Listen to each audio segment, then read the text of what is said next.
સ્વામિનારાયણ વિદ્યાર્થી મિત્રો, બાયોલોજીના ઈ વિદ્યાના ક્લાસની અંદર આપનું સ્વાગત છે. ટોપિક છે 8.5.3 એનો બીજો ગોલ્ગી પ્રસાધન. સંશોધન કોને કર્યું? તો કેમિલો ગોલ્ગીએ. કોને? Camillo Golgi. 1898 1898 કોષ કેન્દ્રની નજીક ઘટ્ટ અભિરંજિત જાલિકામય રચના જોઈ. અને એક રેફરન્સમાં તો લખ્યું છે ઘુવડના ચેતાકોષોમાં જોયું હતું. આ ક્યાં જોયું હતું? ઘુવડના ચેતાકોષોની અંદર કેમિલો ગોલ્ગીએ ગોલ્ગીકાઈની હાજરી દર્શાવી. હવે મિત્રો એની રચનાને સમજીએ. એની રચનામાં શું હોય છે? ચપટી, બિંબ આકારની પટલમય કોથળીઓ. ચપટી, બિંબ આકારની પટલમય કોથળીઓ, જેને શું કહેવાય? સિસ્ટરની. હા, તમે કહેશો સાહેબ અંતઃકોષરસ ઝાડમાં સિસ્ટરની અને ગોલ્ગીકાઈમાં પણ સિસ્ટરની. હા, સિસ્ટરનીનો અર્થ જ શું થયો? બે પડ ધરાવતી નલિકા. કેવી?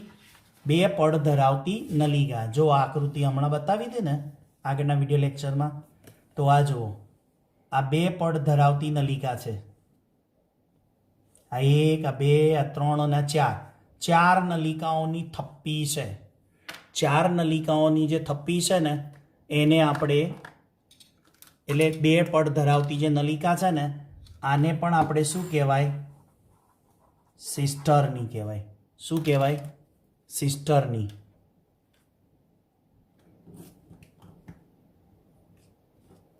આગળ આ અંતઃકોષરસ ઝાડ છે ને એની પણ નલિકાને શું કહેવાય? સિસ્ટરની કહેવાય. હવે આટલો ભાગ છે ને આ અંતઃકોષરસ ઝાડ છે અને આ છે ને ગોલ્ગીકાઈ છે. ખ્યાલ આવે મિત્રો? બંને એકબીજાના સંપર્કમાં છે, કારણ કે અંતઃપટલમય તંત્રનો ભાગ ચાલે છે. એટલે અંતઃપટલમય તંત્રમાં એકબીજાને કનેક્શનમાં, એકબીજાના સંપર્કમાં રહેલી કેટલી અંગિકાઓ આગળ સમજાયું? અંતઃકોષરસ ઝાડ, ગોલ્ગીકાઈ, લાઇસોઝોમ અને રસધાની. તો ચલો અહીંયા જુઓ, સિસ્ટરનીનો વ્યાસ કેટલો છે? એટલે 0.5 માઇક્રોમીટરથી 1 માઇક્રોમીટર સુધીનો. કેટલો?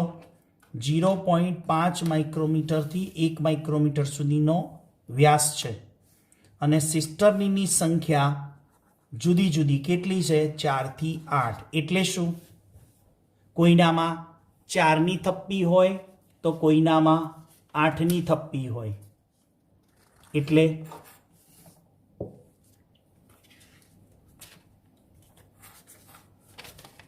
આ રીતે.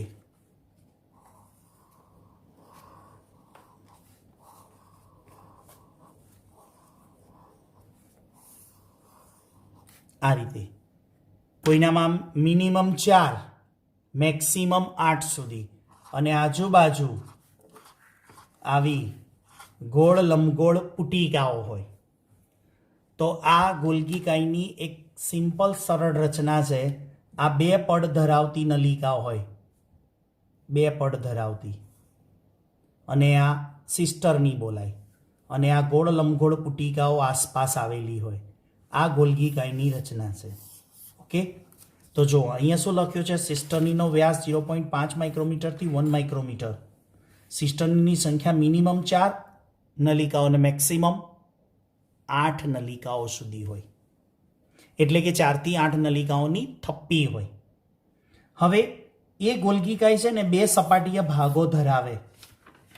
એક બહિર્ગોળ સપાટી ને બીજી અંતર્ગોળ સપાટી. એટલે જો અહીંયા આપણે જરા ક્લિયર કરીએ. હમણાં જે આકૃતિ દોરી ને એની અંદર તમે આમ નલિકા દોરો તો મને કહો બહિર્ગોળ ભાગ કયો થાય? તો આ સપાટી કઈ કહેવાય? બહિર્ગોળ. અને આ સપાટી કઈ કહેવાય? અંતર્ગોળ. ઓકે, તો કેટલા ભાગો ધરાવે બહિર્ગોળ અને અંતર્ગોળ? હવે જુઓ આગળ.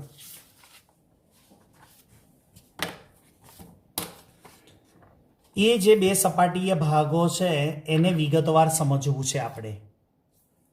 એક બહિર્ગોળ સપાટી જેને આપણે નિર્માણકારી સપાટી કહીશું, જ્યારે એક અંતર્ગોળ સપાટી જે પરિપક્વ સપાટી છે, અંતર્ગોળ સપાટી અને એક બહિર્ગોળ સપાટી, એટલે બે સપાટી થઈ, એક બહિર્ગોળ અને બીજી અંતર્ગોળ.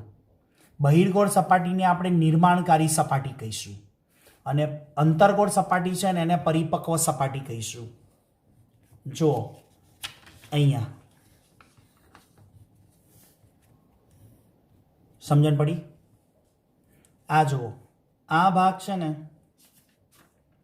બહિર્ગોળ ભાગ કહેવાય. એટલે આ ગોલગીકાઈના બે ભાગ કરી દઈએ તો આ સપાટી શું કહેવાય? બહિર્ગોળ. અને આ સપાટી કઈ કહેવાય? અંતર્ગોળ. તો આ બહિર્ગોળ સપાટી છે. આટલો ભાગ આપણે બહિર્ગોળ ગણીશું અને આટલો ભાગ છે ને અંતર્ગોળ સપાટી ગણીશું.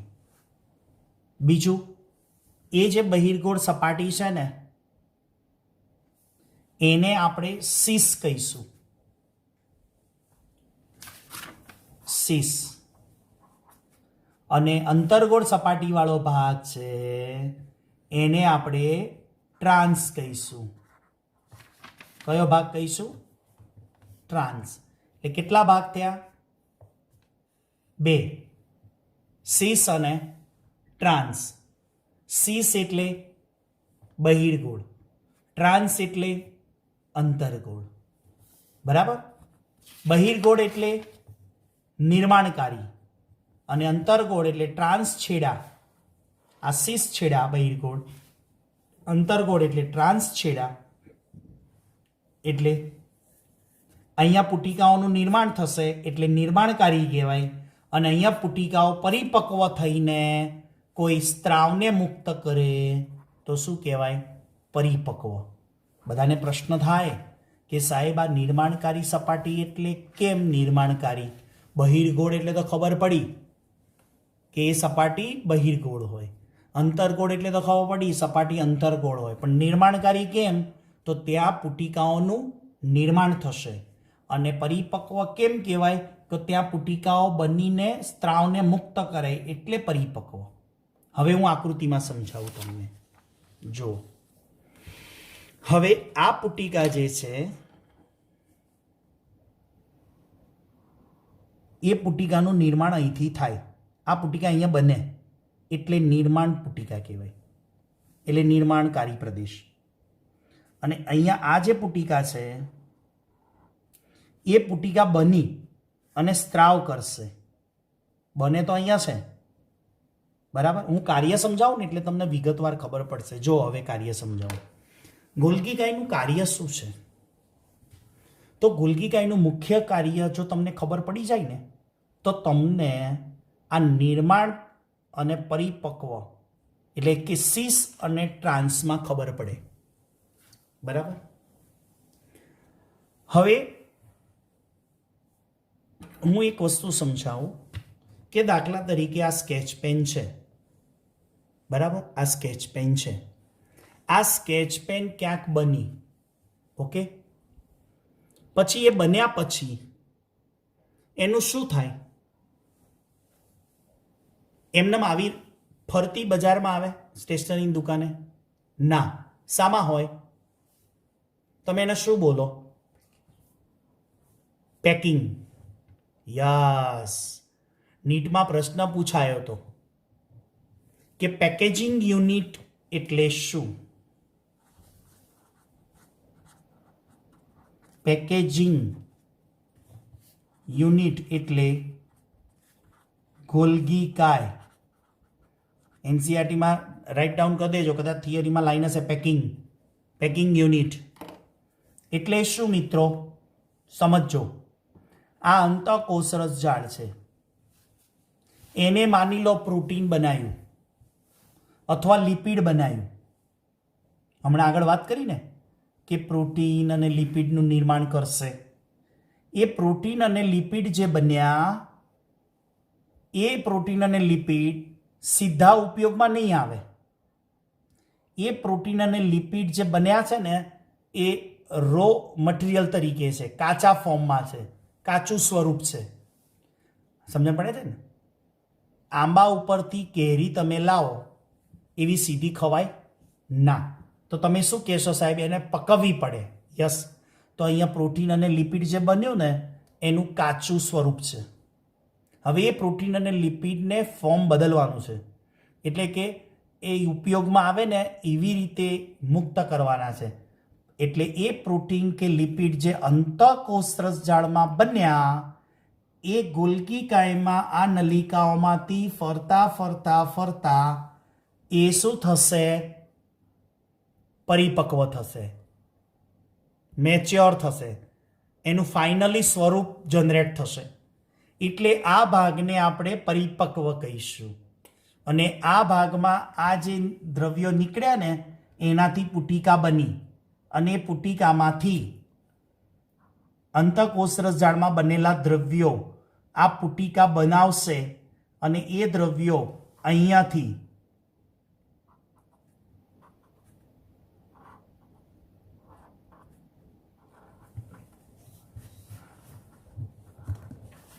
જો આ રીતે ગોલ્ગી કાયમાં એમનું સ્વરૂપ બદલાશે અને ઉપયોગી સ્વરૂપ નિર્માણ તૈયાર થાય.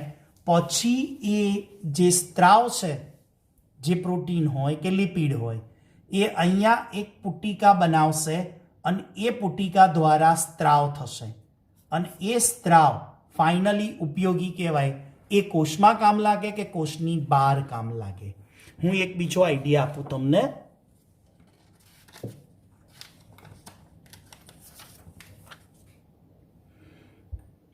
આ કોષ છે, ઓકે. કોષની અંદર